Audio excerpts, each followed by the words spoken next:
Well, welcome everyone. In the interest of time, I think we should make a start.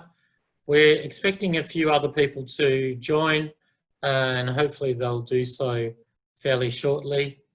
So welcome to this webinar on governance today. We have a very interesting lineup for you and we're looking forward to your participation. So I will, in terms of the agenda, I'll run through the context for our project. I should have explained, apologies, my name's Mario Wabella. I'm a director here at the World Business Council for Sustainable Development and I lead our project on governance.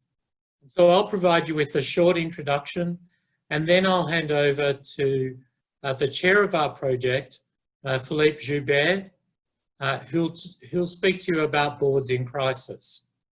And then we'll move into a panel discussion and I'll introduce the panel at that point. And then we'll allow some time for Q&A. So if any of you have any questions, please use the chat function at the bottom of your screen. You can send them through at any time, helps us to collate them so that when we do come to the Q&A or the question and answer session, we'll be ready to move. So just some housekeeping. The session's being recorded. It will be available on our website. We ask you all to remain muted and we'll have control of that. We should have all this material available to you, so the slides and the recording and some other links following the two sessions. We're expecting that to come out to you on Monday. So as I mentioned, please use the chat function, and if you do want to raise your hand, use the blue hand and we will unmute you.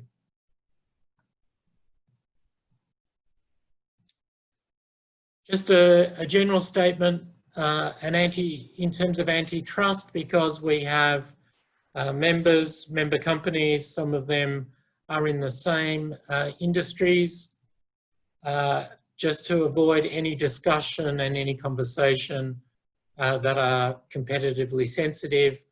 We don't believe that we're going to do that today, but just important to flag as a kind of basic foundation rule. So most of you will be familiar with the World Business Council for Sustainable Development.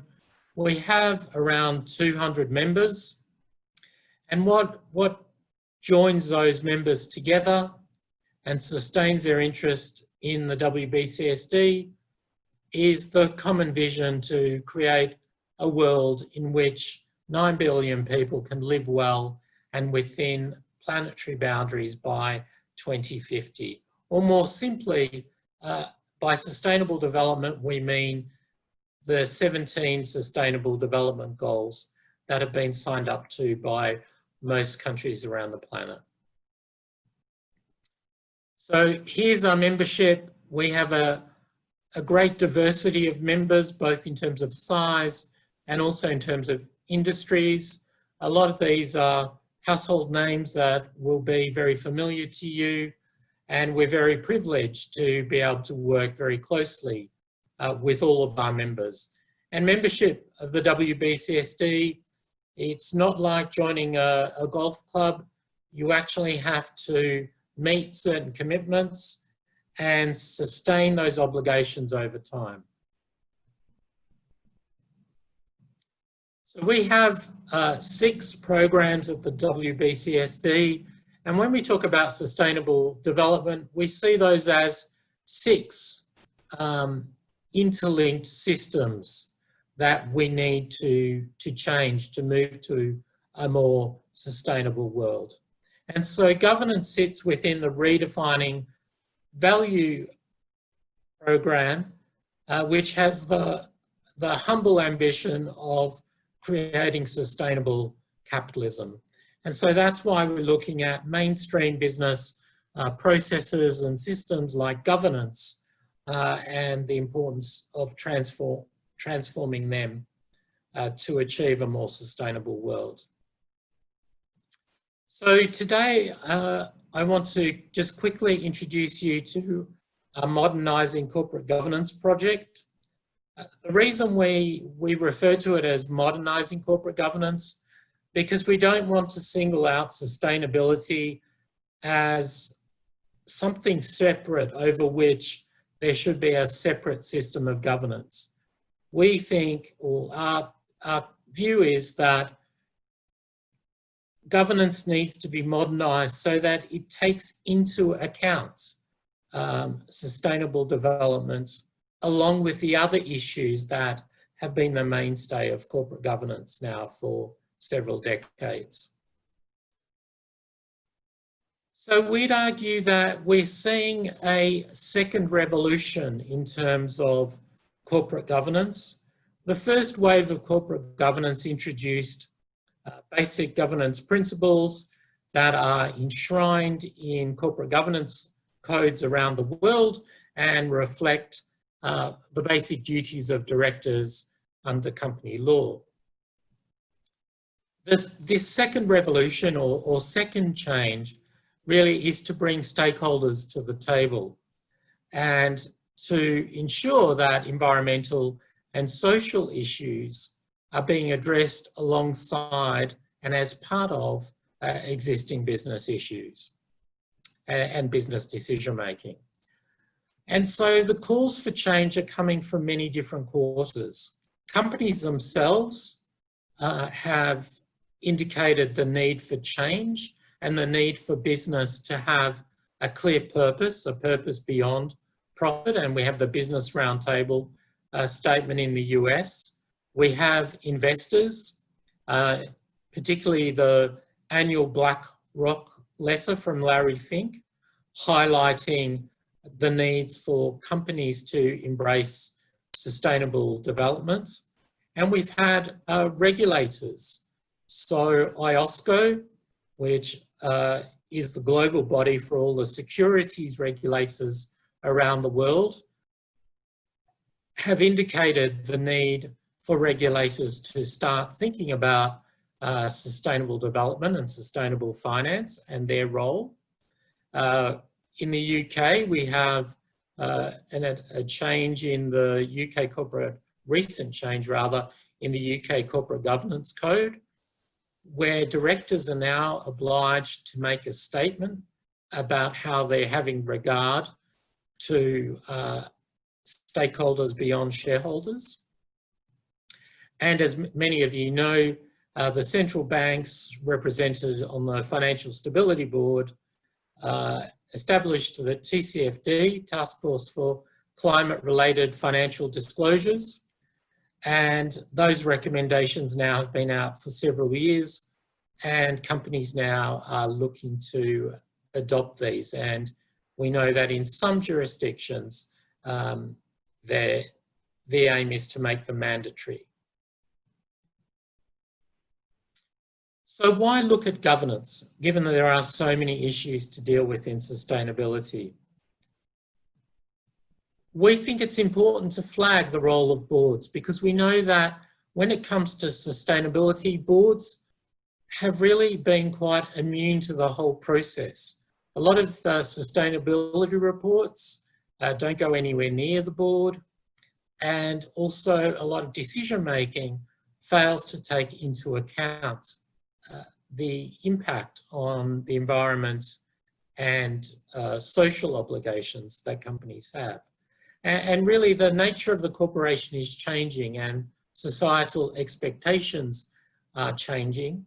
And so the aim of this project has been really from the start to look at how to embed environmental and social considerations into mainstream governance.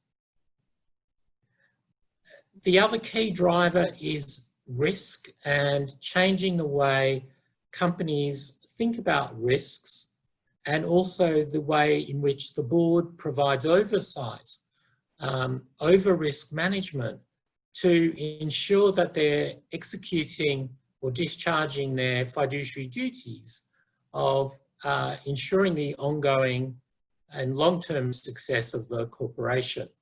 And so resilience is absolutely key.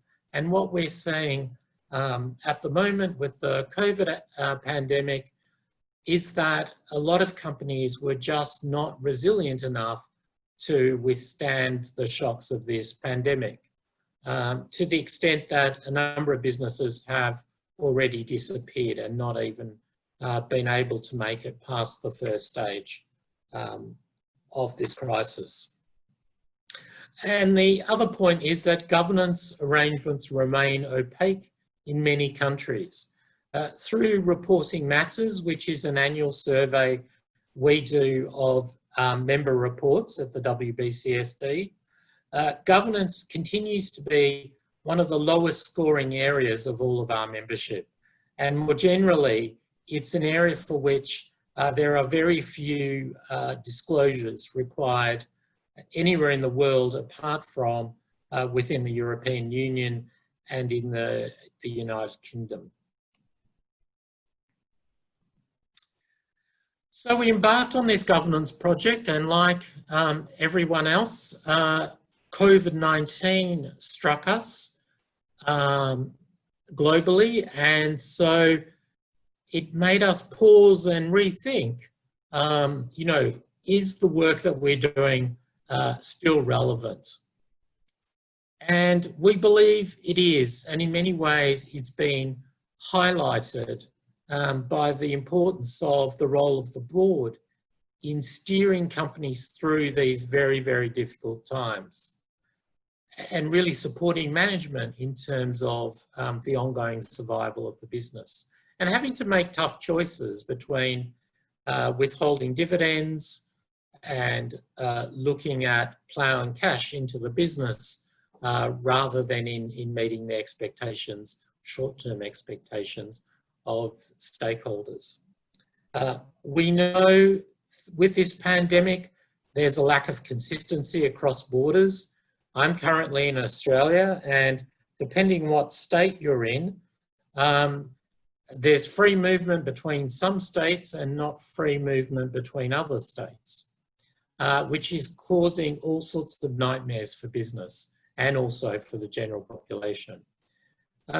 We've had a mixed response from regulators in terms of how companies should go about informing the capital markets, and some questions being asked about what normal might look like 6 months from now, 1 year from now, and maybe 5 years from now.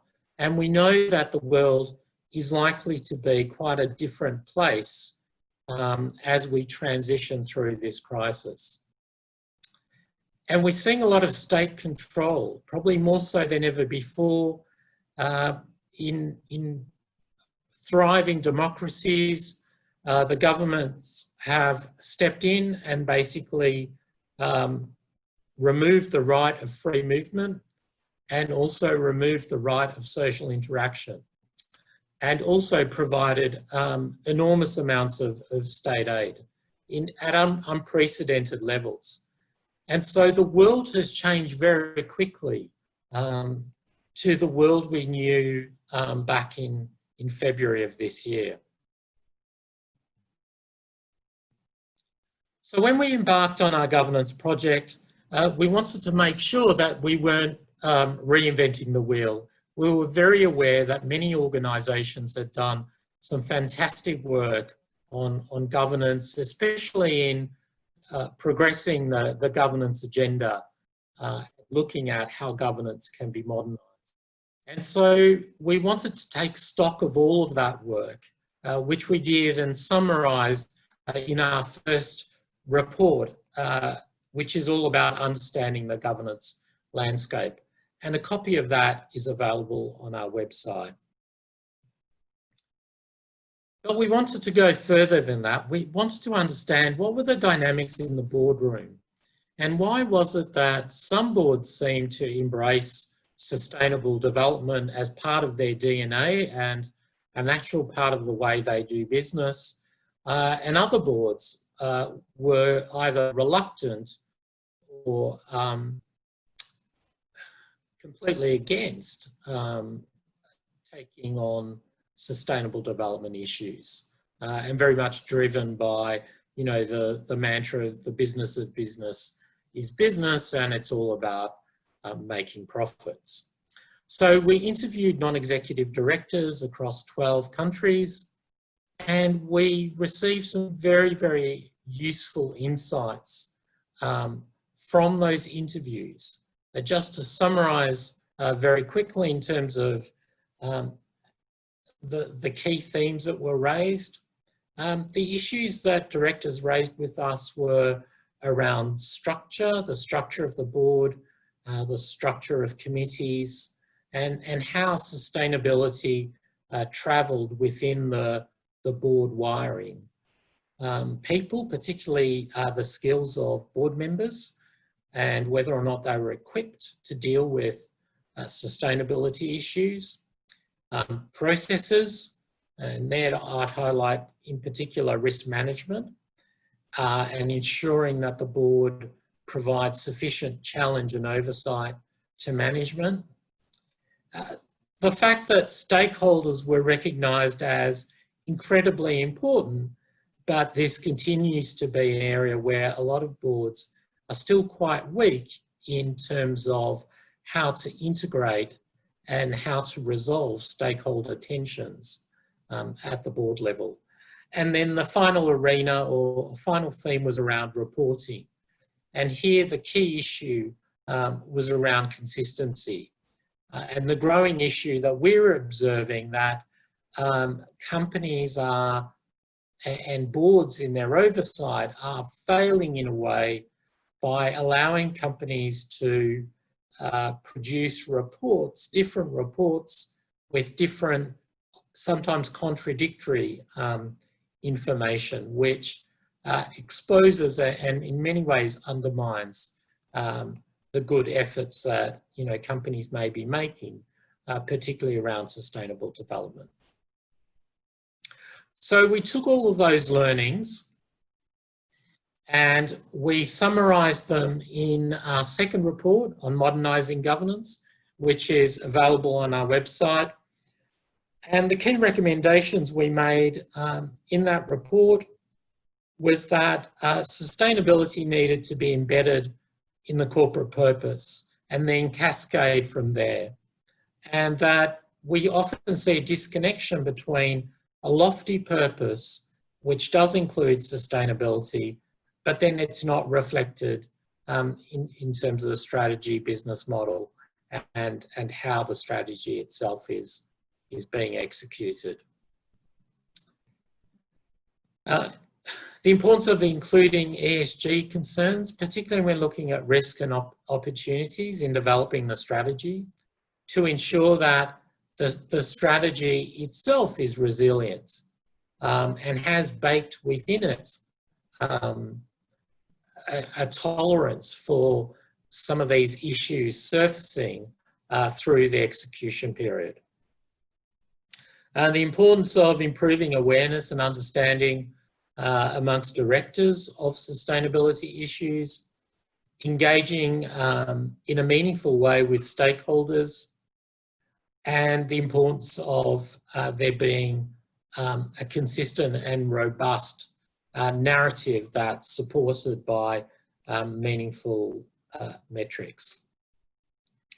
So all of that work informed the structure and the nature of our tools. So in the current phase, we've developed a series of tools to help boards integrate sustainability in their daily work as a board. So we started off with a self-assessment, which provides a basis for boards to benchmark themselves and to identify what areas they need further development, and also identify where they are on the scale in terms of whether they're in a leading position or whether they need considerable development. We then explore fiduciary duty So we have a paper on fiduciary duty that explains that sustainability is not an adjunct to existing fiduciary duty. It is actually part of our existing notions of fiduciary duty. So we don't need there to be a change in company law for directors to engage positively with this agenda.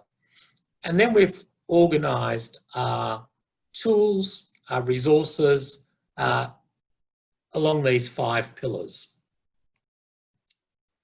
And so the self-assessment is an online tool.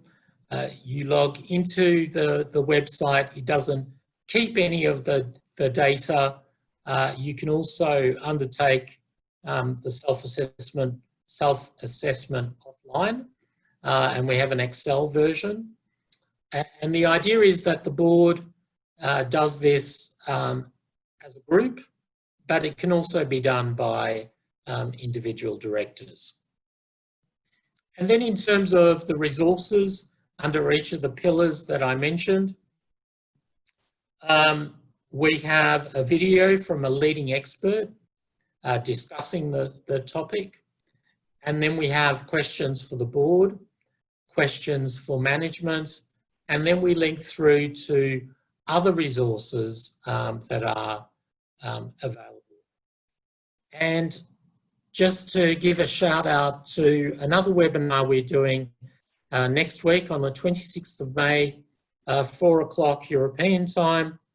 We'll launch 2 very exciting databases. One's called a contextual goals database, and the other one is a position database. And these databases are about how boards actually move from a lofty aspirational purpose to actually taking a position on a number of sustainable development issues, and then setting specific goals to track whether or not they're moving towards that stated position. And the beauty of these databases is that they include material sourced directly from company reports. So if you're in the banking sector and you want to benchmark yourself against another bank, then it's possible to do it with these databases. So I'm now going to hand over to Philippe Joubert. Philippe is the founder and also the CEO of Earth On Board. He has a wealth of experience as a CEO and also as a non-executive director. He often gives presentations at Cambridge University in the UK, in CISL, and is a speaker on many sustainability platforms. And we've been very fortunate to have Philippe as the key sponsor of our governance project, providing us with direction and mentorship to ensure that this project meets the needs of our members. So Philippe, I'll hand over to you. Thank you, Mario. Thank you very much. Good morning, everybody. I have a few minutes to share with you a few thoughts and open the floor for the panel that will follow in a moment. So before, I will ask Mario to help me with the slides. So next slide, please. Thank you. So before we go into the matter of the crisis, playing if boards are in crisis or how do boards should behave during a crisis or after a crisis, but without entering into the matter, I will just take a few minutes just to remind where we were at the end of last year. Because obviously a crisis came and disrupted a situation. And I think it's worth 1 second on what we were doing in December 2019. If we were to look at which situation crisis interrupted, Well before we heard about Wuhan or coronavirus or COVID or pangolin or the connection between all this, what were we doing? We were doing business as usual. Next slide, please. And business as usual, as we know, we were taking nature for granted and unlimited. And we have been doing that for years, for decades, for centuries. And this is the way we explain that we are creating value without talking about sharing value, even creating value, because we take nature for granted and unlimited. But after having done that for years or decades, we reach a point, next slide, where we are now conscious that we are living beyond our means.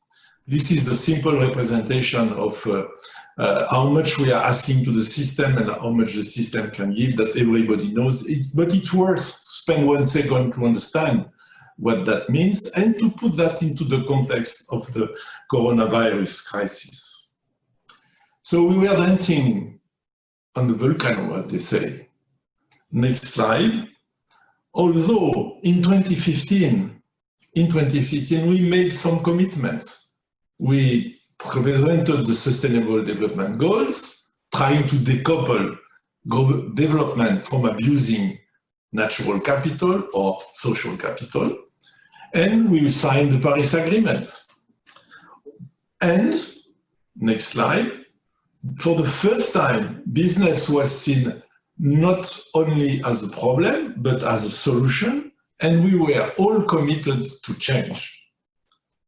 We also know that if business wants to change, next slide, this is a collective responsibility that business cannot do alone. And this must start at the board level.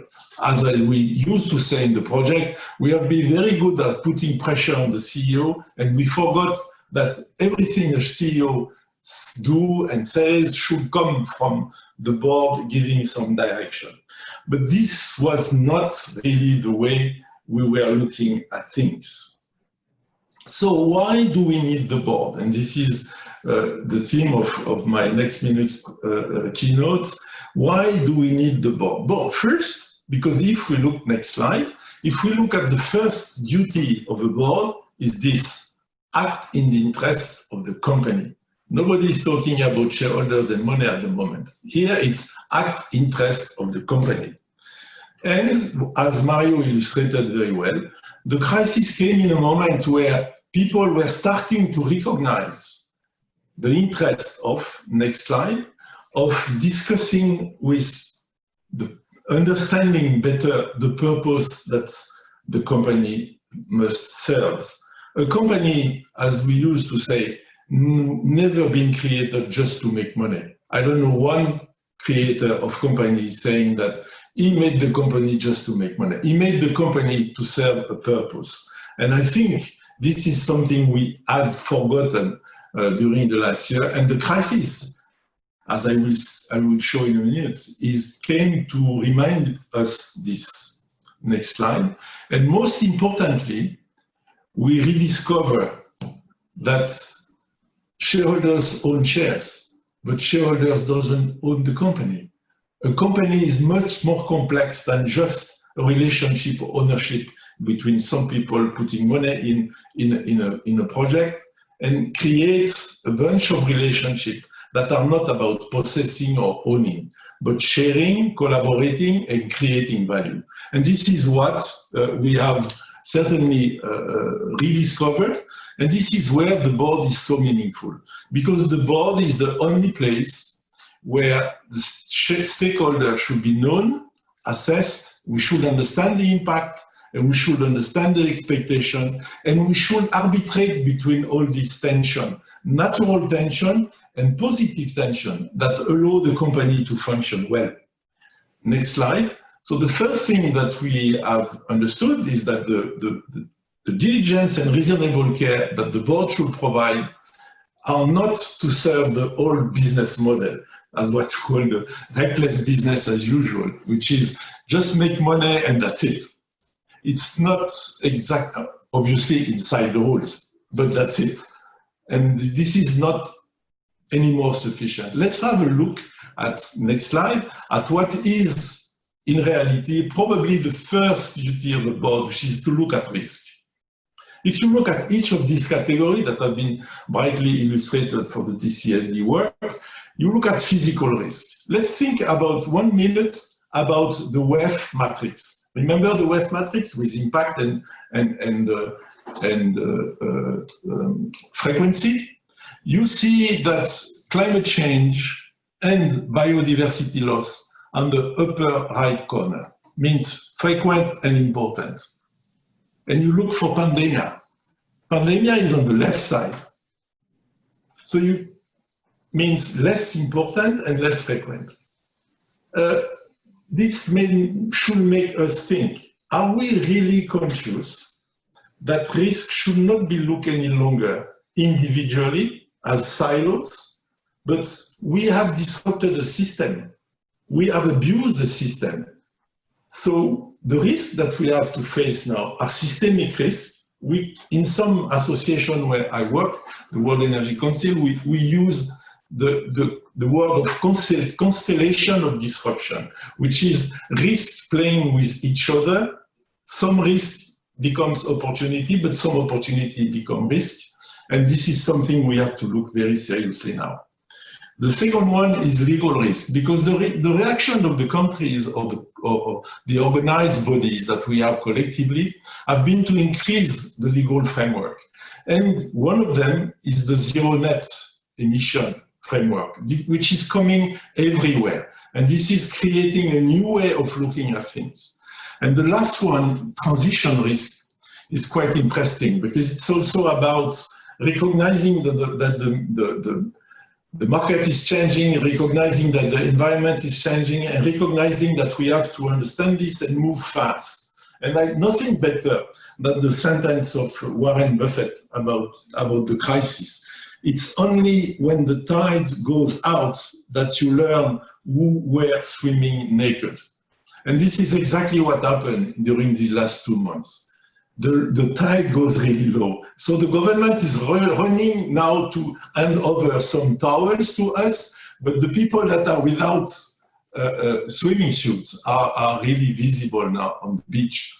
And this is something that we should really think about. Next one is about the reporting. And the same way that we have to understand what are we looking at about risk and duties of reporting. Are we really only interested in financial risk and financial reporting? Or do we want to look at something else, like value for stakeholders and where we create value? Because the real risk that we have today is not to lose the cash flow. Obviously, this is very important, but to lose the social license to operate. And this is what these two duties for the board are so important. Next slide, please. So now we have to have what we say in Earth on Board, the Earth Competent Board, which is we need to be proficient in sustainability with the right governance and asking management the right questions, and certainly taking the time and taking the position, certainly to help, as we will see in a second, to help the management to overcome the crisis, but also to keep guiding the society for the long term. So, next slide.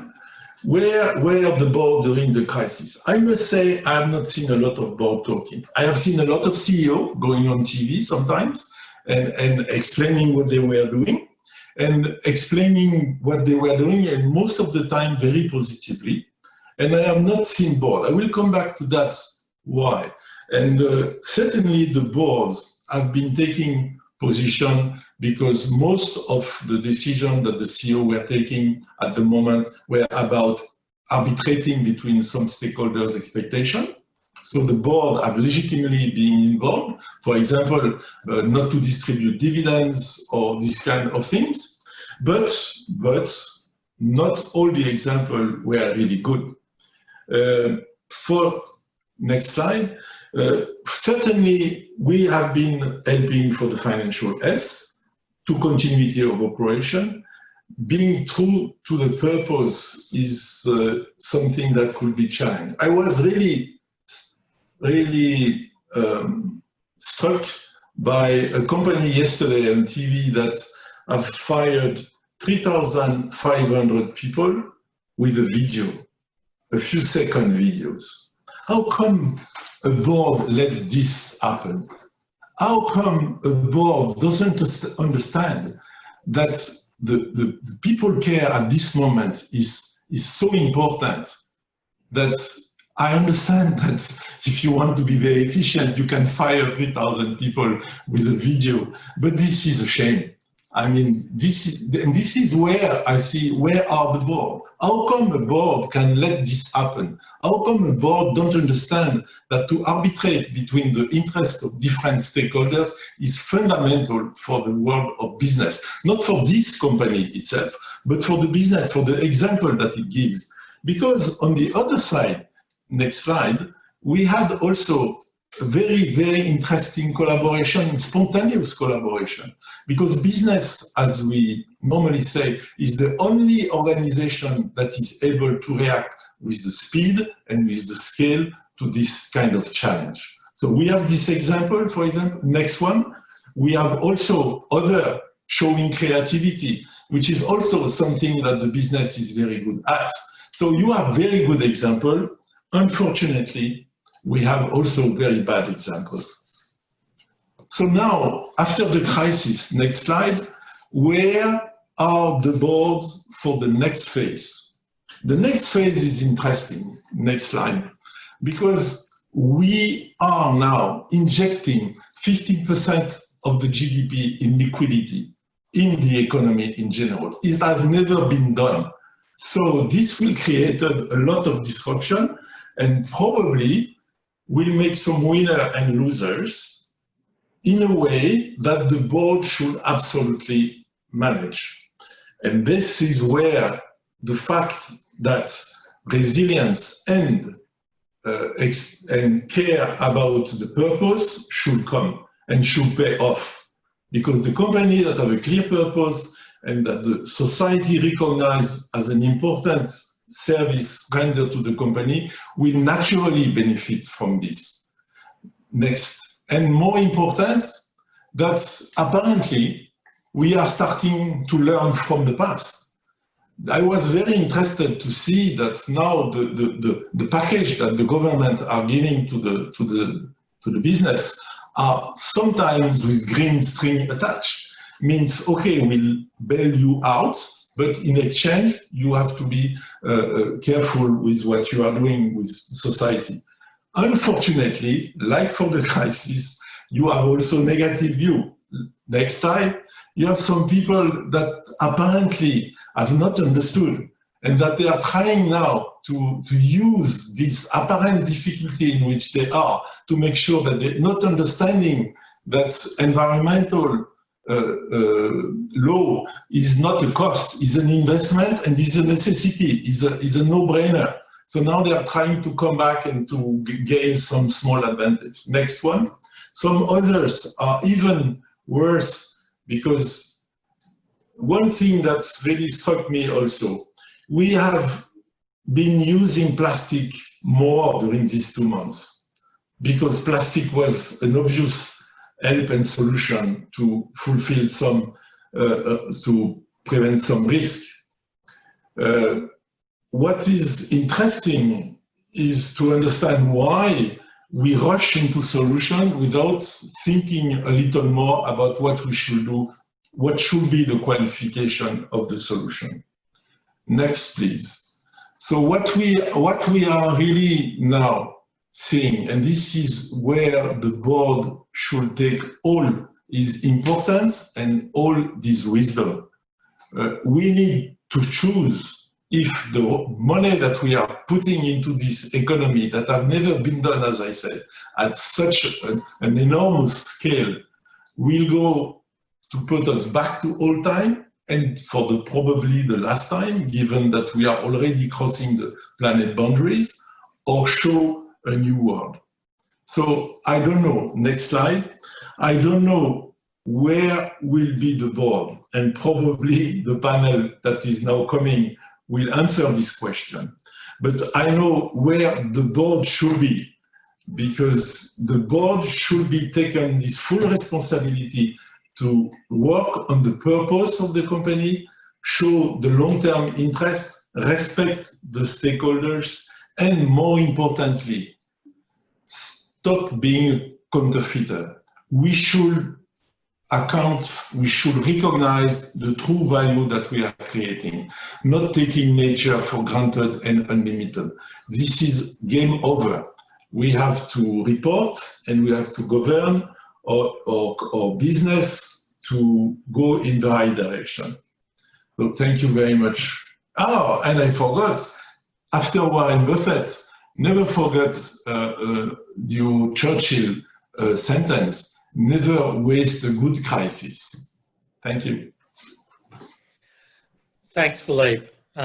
That's very inspiring, and I think you really highlighted some of the tough choices that businesses need to make, and it's become an imperative now that businesses act. And this belief that we can go back to business as usual is very flawed thinking. So we're now going to turn to our panel discussion. I'd like to introduce our panelists today. Beatrice Arunjo, she's a partner at Baker McKenzie and an expert on company law and corporate governance. Tracy Gordon, she's a director at Deloitte and works in the Centre for Corporate Governance at Deloitte, is involved in training boards, training non-executive directors, and Tracy has a long history of being involved in corporate governance developments. And David Simmons is Group General Counsel and Chief Administrative Officer at CLP Group. David is a lawyer and has considerable experience in working with utilities around the world. So I'd like our panelists now to just turn your cameras on so we can all see you.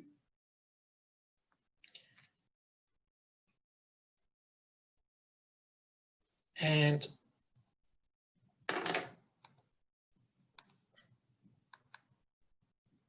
perfect. So welcome, panelists. Thank you for taking the time to be part of our webinar today. We have a series of questions we want to pose to you, really building on some of the points that Philippe raised in his presentation. So the first question is, there is a lot of discussion about the trade-off between short-term and long-term strategy and of course decision-making, but are boards thinking about no-term? So the existential crisis that we currently face, and how do companies deal with the unknown unknown? Because I think if you asked a lot of companies, to build on Philippe's point, December 2019, you know, what was the risk that was going to materialize and potentially scupper their entire business? Very few would have noted a global pandemic. So how do we deal with these? Tracy, do you want to go first? Yeah, sure. Thank you, Mario. Hope you can hear me okay. Yes, very clear. So I think, you know, and this is what Philippe was just highlighting there is, you know, yes, in the past few weeks we have seen a lot from executives, but perhaps the rest of the board have not been so visible. And I think it also comes back to his great quote from Warren Buffett about you know, this crisis has really exposed resilience and the fact that you know, that there's going to have to be a clear move away from this kind of just-in-time approach to things like stock, supply chain mechanisms, and also thinking about cash supply and liquidity, and that really this is where the board as a whole is the kind of the conscience of management, and really needs to be challenging and holding management to account and pulling back to that focus on the core purpose of the business, and really trying to identify what are those, thinking a bit more blue sky around what is it that could come along and really throw the strategy, the business model off track. And really trying to think about scenarios, use their, because these board members all have different experiences from different industries, perhaps different backgrounds. And this is where this really demonstrates the importance of this diverse board that can really bring lots of different views to the table that can help to draw out, as far as possible, some suggestions around unknowns that can really try and help at least have some formulation of a plan, of a response, of mitigation for some of these types of scenarios. I think that's probably my comments on that. Dee, if we could turn to you, and from a legal perspective, in terms of thinking about the long-term success of the business and its ongoing survival, what are the requirements on directors to do that, or are they safe in just continuing to pay dividends? Good question. I mean, this long-term, short-term debate has been out there for a while. I've been very engaged in it, as you know, both with you and also with the World Economic Forum. And a lot of my research culminated last year in March with a paper saying that we're sort of entering the era of stakeholder capitalism, which now I'd like to prefer to refer to as stakeholder governance. I mean, the key issues to me here are the role of boards, and then each director to fully understand his or her fiduciary duties, as Philippe and you have highlighted before.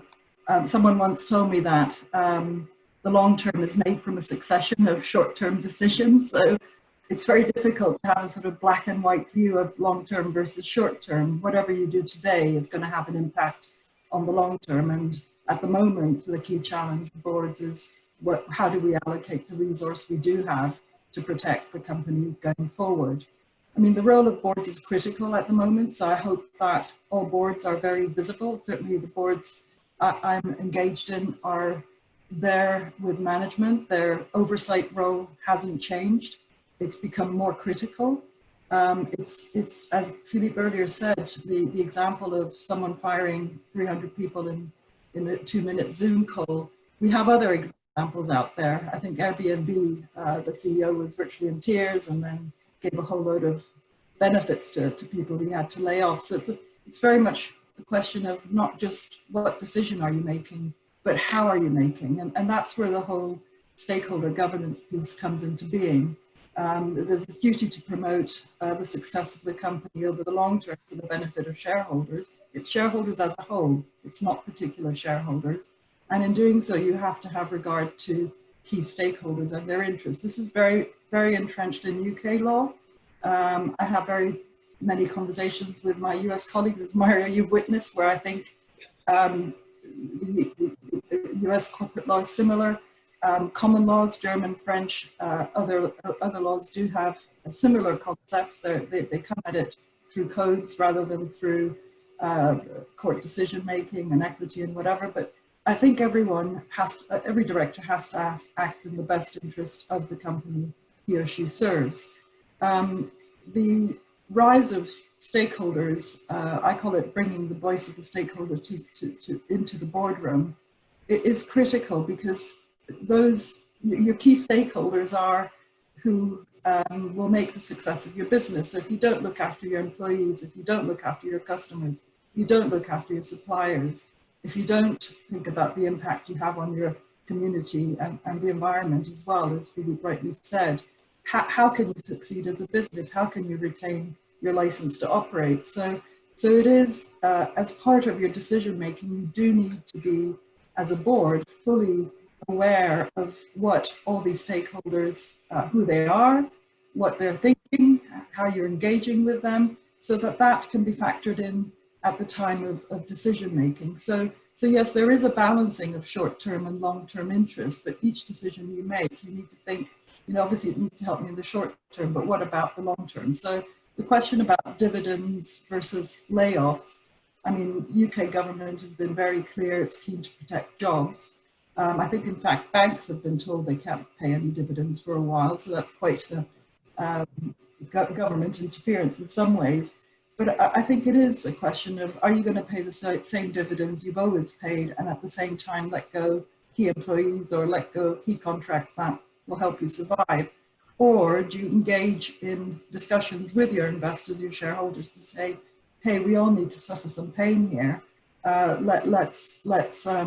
This is what we need to do to keep the company afloat, at least for the next 3 months. You know, obviously, who knows later? I think there's more pain to come. But it is a balancing act and a good faith act on the part of boards and directors. Thanks, Betty. And David, turning to you as a practitioner having to deal with these trade-offs and issues on a daily basis, your reflections on this issue of the long-term success of the company and the role of boards. Sure, thanks, Mario. Well, I think the uncertainty that we're all dealing with at the moment is as a result of a crisis. And I think one of the key learnings that I would draw out a long time actually is boards need to make sure that their companies prepare for crises. And you can't do that by having a drill every so often and tidying it up and packing it away and not thinking about it again. CLP is a company that's headquartered in Hong Kong, and Hong Kong went through the bitter experience of SARS. And the benefit of that for a company like us was that when the early stage of this pandemic hit, the crisis management plans that had been adopted and road tested through SARS and then onto subsequent health issues that have emerged over the years were very well tested, drilled, and were very quickly and readily implemented. I wasn't here during SARS, and I have to say my own personal experience was when I returned from Australia to Hong Kong at the end of Chinese New Year to find a city at a very, very, very heightened level of alert, and a company that I work for that had already swung into the emergency level response under our crisis management plan. And at that stage, Hong Kong didn't have very many cases, and we immediately moved into a very restrictive set of arrangements in relation to working from home that lasted for an extended period. They were relaxed when the first wave passed, and they were reintroduced subsequently when there was a second wave. And I mention that because the benefit of having gone through all of those experiences and formulating them into a very road-hardened, road-tested set of crisis management plans meant that we were in a much better position as an organization to then deal with the longer-term issues that will inevitably arise from the pandemic. I don't think that as a board or as an organization we were any better placed to foresee that there would be that the coronavirus would evolve into a pandemic, but we were very much in a better place to deal with those situations in the rest of the group as they emerge from the benefit of those preparations for crises. And obviously a health issue is one type of crisis. When you talk about the other crises that can emerge, whether it be as a result of extreme weather events, or whether it be as a result of cyber attacks, which may become more pronounced both from criminal activities or from state-based activities in an era where geopolitics is moving into a more hostile territory. Having those crisis management plans in place, tested, and well thought through from start to finish is a key responsibility, I think, of the board to ensure that they're in place. And that then gives the breathing space and the luxury, I think, to make more rational, informed decisions with the luxury of a little bit more time, and also with the allows the board to do exactly what the other two speakers were talking about, to take that long-term view. And that is critical, I think, in ultimately dealing with the next phase of impact that we'll all deal with when the virus situation calms down, and we then can figure out what the normal that we will be dealing with then looks like, and the impact that has on all of our businesses and lives. Thanks, David. One of the issues we've heard a lot about over the last few years has been around the purpose of the corporation and the need for companies to have purpose beyond profits. The sort of death of the Milton Friedman mantra of the business of business is business, to a different approach, to have a broader purpose.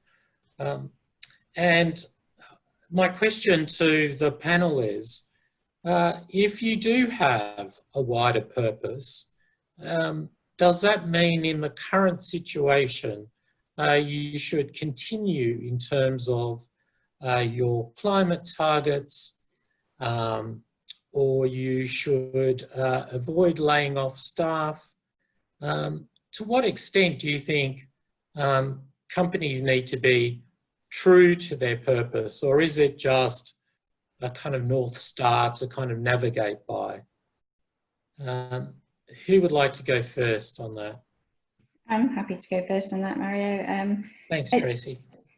Yeah, I think it's because at the time, in a time of crisis, and we've seen like boards, really, working at such high pace to make decisions, and having something like a really embedded core purpose, as you say, the North Star, that can really help frame those decisions and make sure that when you're making decisions at pace, as long as you've got that challenge to come back to and think, and that there are parts of the board that are able to keep pulling back to how does this decision fit with our purpose, that can really help to ensure a more robust approach to decision making, and really help that purpose is it is driving what those decisions, the basis of those decisions. But it comes back to what Philippe was saying, and this will really expose those companies where the purpose was a bit of a trite kind of marketing spiel phrase that was used, promoted, to those where it is properly embedded, and there's really good kind of muscle memory now around how you use purpose and how you embed it and how you get it into those decisions. Because I think it's those companies that will come through this in a much stronger way. And just from a UK perspective, as Bea was saying, our company law has had this kind of duty on directors to think about all these different aspects when they're making their decisions, but ultimately it has centered on shareholder primacy. But interestingly, when our UK Corporate Governance Code was updated back in 2018, they did change the emphasis slightly on what does success mean, and they actually made it more of a two-pronged thing. So yes, it's success for your shareholders, but also it's about, you as a board have got to think about, when you're thinking about success and what good looks like, what is your contribution to society? And I think this is coming through more than ever. And as we emerge from this crisis and move out of lockdown, the emphasis and the demands from workforce and from the customer, and that their re-engagement with companies again is really going to shine through on the entities and corporations they want to deal with will, I think, be framed a lot by what they've seen about the way decisions have been made, and that hopefully comes back to how true were those decisions to the core purpose of the business. Mario, it's David Simmons. I completely agree with that. I think the purpose is a really useful way to help boards reconcile competing interests between stakeholders in the organization, and also to help draw the board to a thought process which is of a longer term. And I think the longer term horizon that focusing on a purpose can bring is a very useful tool to get the boards to focus on the right issues in resolving these sorts of issues. That doesn't mean that tough decisions won't need to be taken, or decisions that our boards might not necessarily be comfortable making with respect to financial choices, like with respect to staff or deferring actions that they would otherwise have taken in better times. But they're doing it with an eye to the motivating purpose, and also the longer term interests of the organization, which will, I think, fundamentally lead to a much better decision than one which is much more focused on the short term immediate priorities, which will tend to focus more simplistically on shareholder considerations. Thanks, David. B, did you have anything to add? Yeah, I just violently agree with my co-panelists. This is all, purpose has to be at the heart of everything.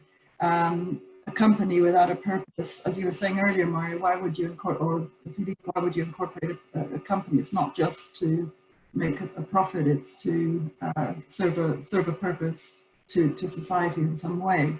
I actually like the definition which the British Academy have come up with of their principles of purposeful business, where they say the purpose of business is to profitably solve the problems of people and planet, and not profit from causing problems. And they suggest that you measure performance against fulfillment of corporate purpose, and that profits are measured net of the costs of achieving them.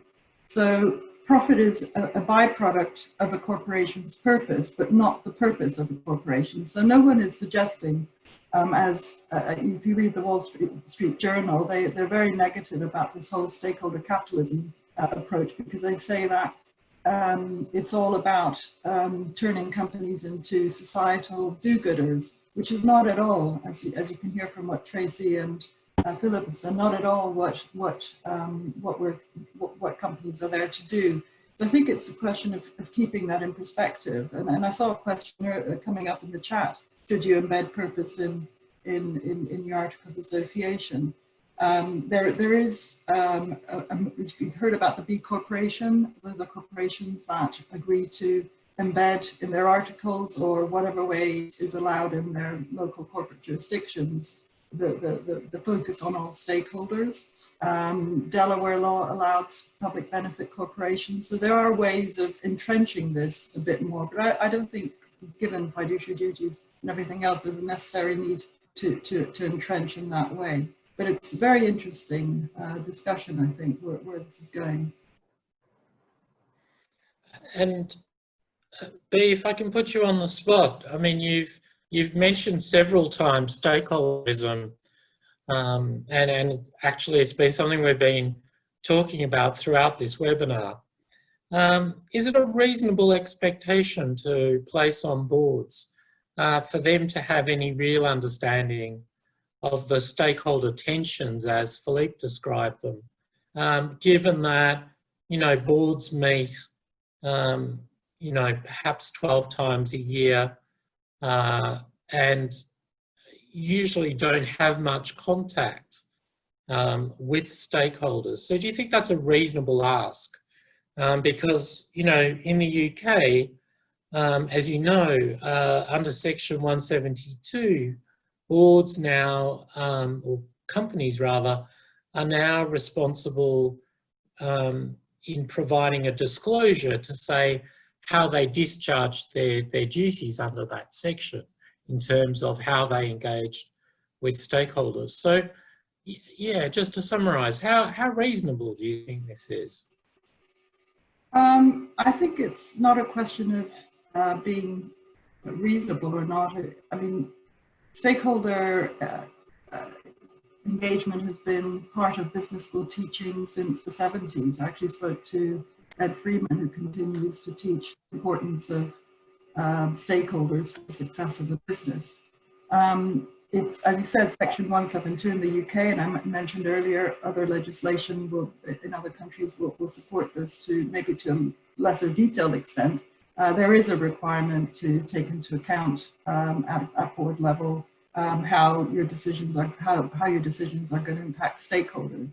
I think the UK is going a step further, and the European Union had done to some extent around the reporting requirements you mentioned. So it's the being exposed naked point. I think governments now are ensuring compliance through reporting, which I'm not sure is the right way, but anyway, that's what we have. So directors will have to say in their annual reports, and this is not just listed companies, it goes very broadly across UK companies, who their stakeholders are, how they've engaged with them, and how the sort of feedback they've had from stakeholders, their understanding of those stakeholders has impacted decisions. That immediately makes stakeholder engagement a board topic, not just something management does, or not just something a CSR group somewhere in the company does. I think in the US, we've had something similar with the Business Roundtable, a different approach. This is a bunch of companies standing up and saying, you know, we're not here purely for profit. We should also take into account all of these stakeholders. That's not legally binding per se. It's cynics say it's just a nice statement of fact, but let's see what happens. And this crisis is certainly showing who, as the FT calls them, the saints and sinners are. But I think you'll hear this more from maybe in the session this afternoon. Litigation will start around what companies are saying they're going to do, and then what they're actually doing. So this is a direction of travel. I think that the horse is bolted. I don't stop here, and the crisis is just ensuing it. And just to clarify, for me, stakeholders, ESG, sustainability, it's different ways of saying the same thing. Agreed. Thanks so much, Bea. Tracy, your thoughts? Yeah, no, I absolutely agree, and it's interesting because I, in part of my role, I've been looking at a lot of these Section 172 statements here in the UK, and there is quite a range of approaches, and sometimes you will see that the engagement that is described with stakeholders is very much the sort of operational management level type engagement. And that's obviously great, but what this Section 172 is driving at, and then we've got to remember that, as Bea said, that Section 172 duty is a duty on each individual director. So yes, there might be a lot of good engagement activity going on within the business, and I'm sure that's been happening for a long, long time. But what this reporting duty is focusing on is how do those individual directors, because there is a duty on them, how do they actually get visibility of all that engagement activity if they're not actually involved in it directly themselves? So I think it's absolutely, it's very clear that any self-respecting board member should, as part of their role, be making sure, it's a fundamental part of making sure the business is sustainable, is looking after those stakeholders that are part of the value drivers for the business. You absolutely have to protect those as much as you're protecting against other and guarding against other risks and situations arising in the business. Thanks, Tracy. And David, in looking at it from a practitioner's point of view, where you work with both management and the board, how do you reconcile these stakeholder voices and bring those stakeholder voices to the board. Yeah, well, Mario, I would take issue with your comment around the board not necessarily having much contact with stakeholders, and because there are lots of avenues for directors to get the contact with stakeholders. For us, we have a very clear process of keeping the board up to date with changes in the business, which includes presentations to the board on an informal basis from all sorts of stakeholders to the company, whether it be the environmental groups, presentations from organisations like WPCSD from time to time, a program that gets the directors out of the boardroom and into the facilities so that they're meeting staff and understanding what's happening on the shop floor, for want of a better description.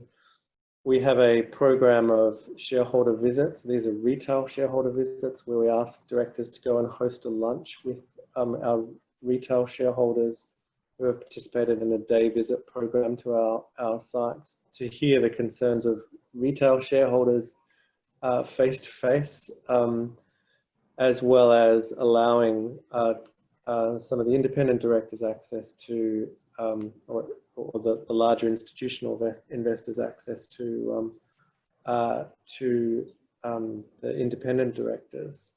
And increasingly, we're seeing represented through the voices of like the governance teams in some of the big asset managers like BlackRock, are very clear statements about what their expectations that they're getting from their investors, who are obviously quite broad ranging in the case of a BlackRock, through to what are the sort of things that are covered in the Larry Fink annual letter.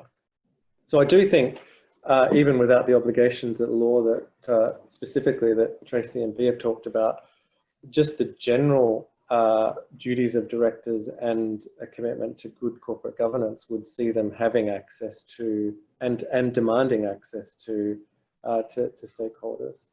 That's I guess the first point I'd make. But the second is also the role of the board in assisting in reconciling the conflicts between the various stakeholder groups. Because I think, valuers have this really useful statement, which is the step back and look phase of evaluation.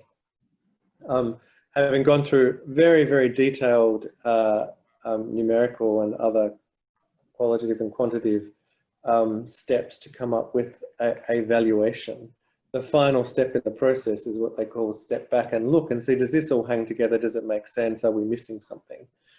And when you're in the detail of day-to-day activities running an operational business as management are, it's not always that easy to do that step in the most effective manner.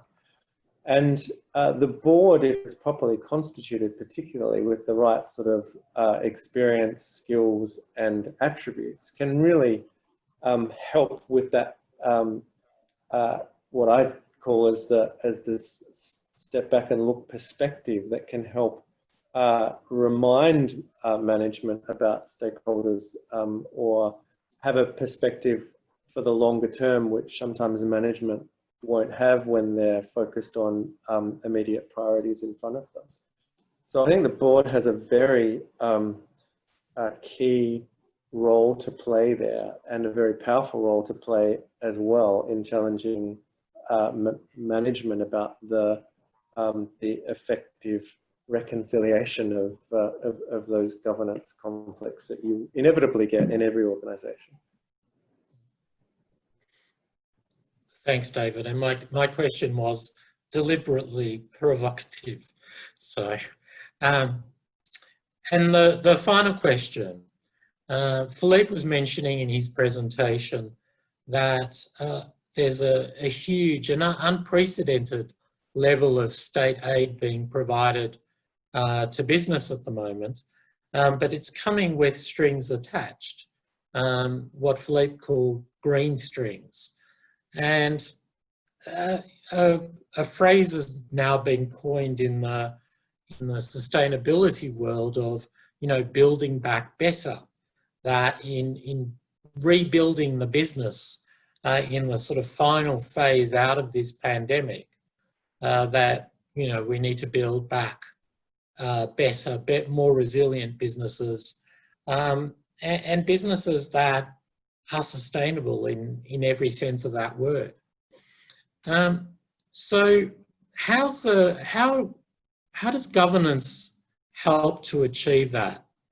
Does it have a role in helping to build back better, or is that just a nice phrase, and actually what we need is governments to get tough and to just enforce specific requirements on business?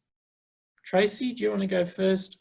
Yeah, sure. No, I think it's a really interesting question, and I would like to think, certainly from a UK perspective, that our governance framework has already taken good strides in the right direction to put the frameworks in place where you have a really good focus on the composition of the board, who's actually sitting around that table, to make sure, as I mentioned earlier, that it's sufficiently diverse, that there's really good broader contributions are being provided that really do expand the kind of lens through which that particular board looks and is able to look.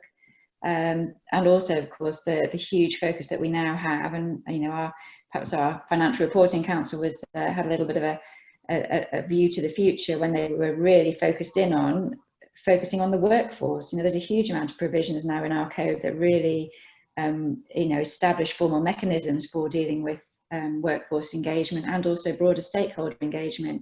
So I would like to think that it's that kind of governance that we need to continue focusing on. Also looking at very much the importance of establishing a clear purpose and making sure that putting the board on the hook for making sure that that purpose is embedded in such that it really has good alignment to strategy, values, and culture. That it's all telling the same story and it is working consistently.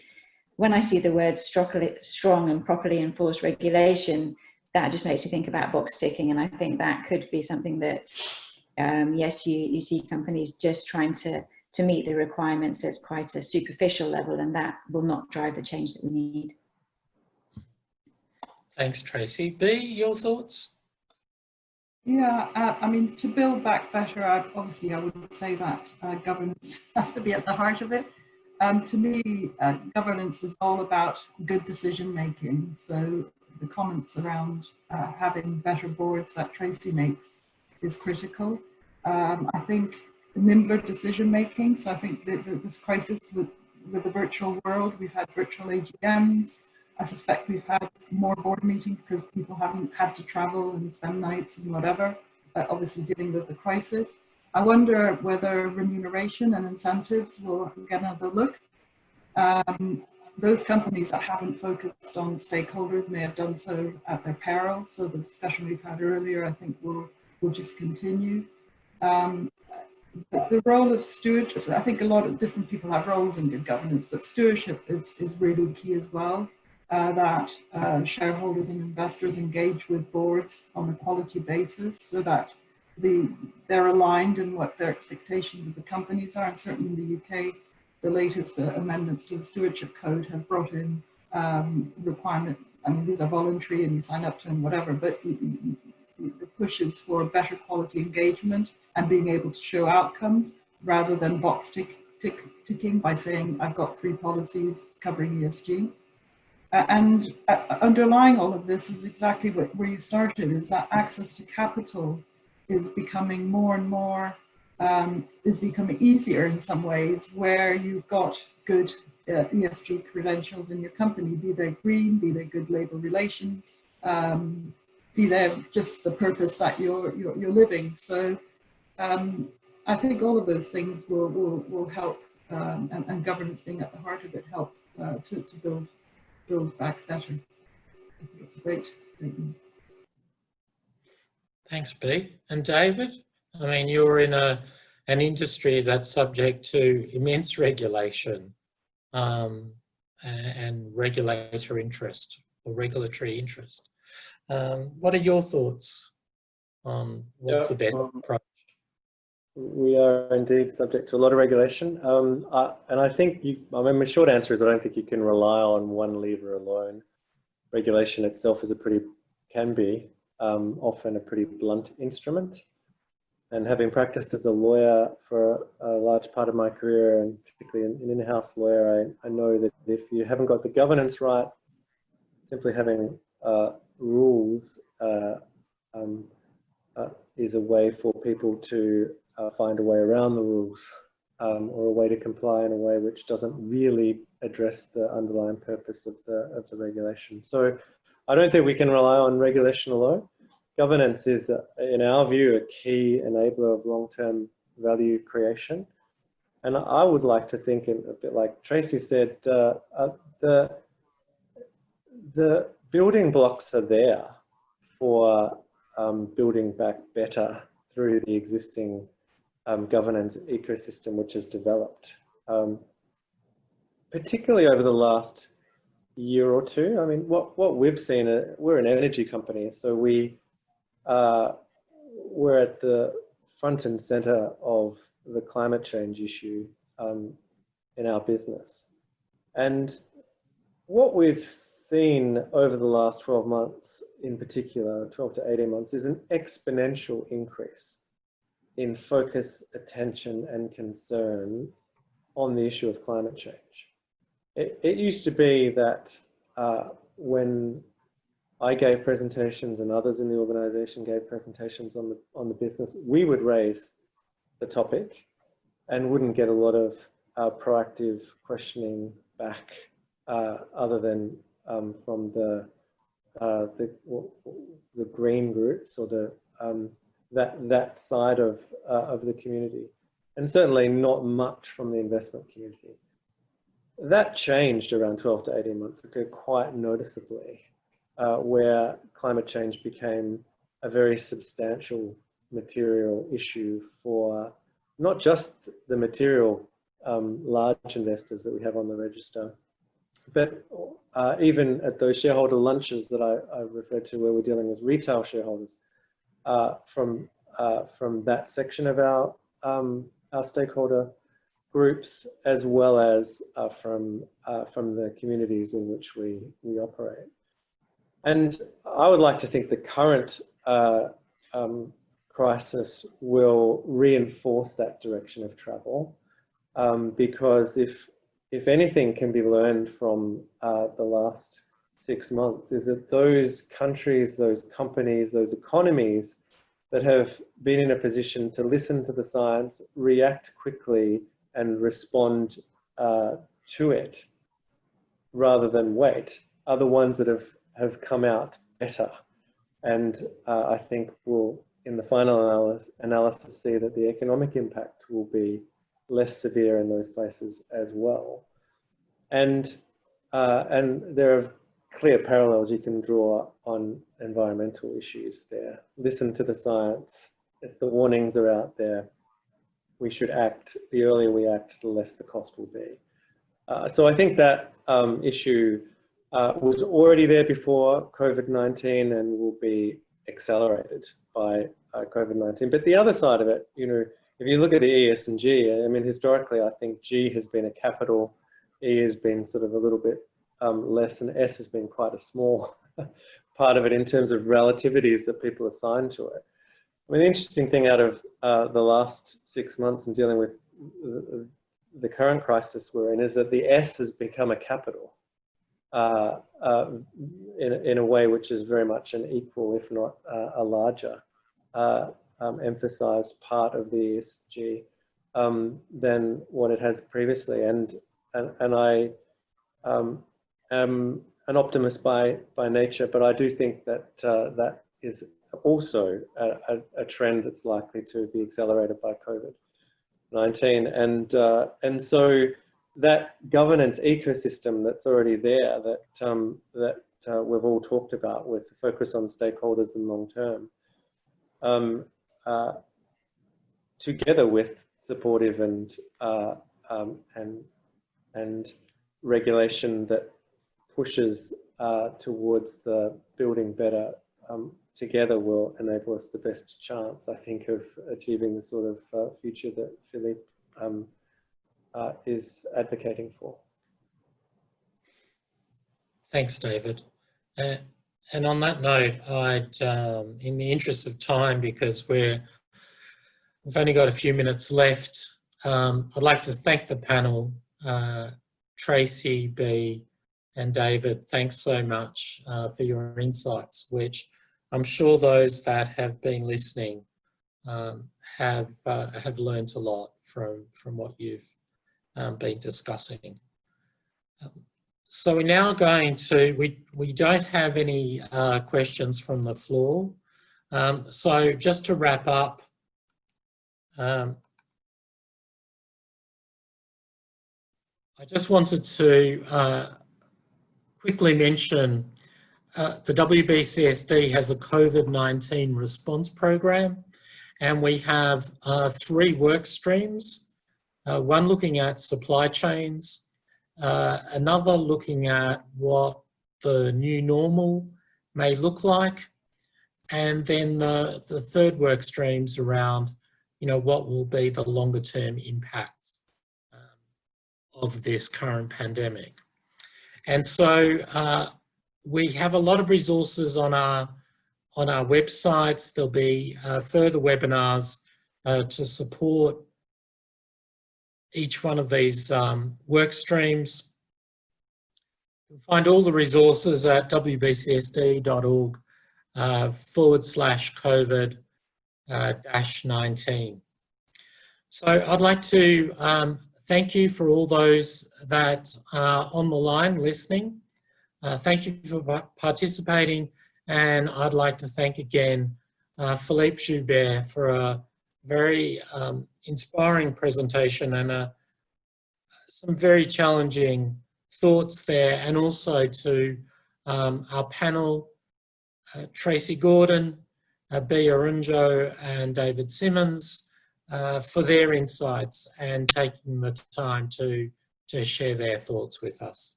So thanks very much for joining.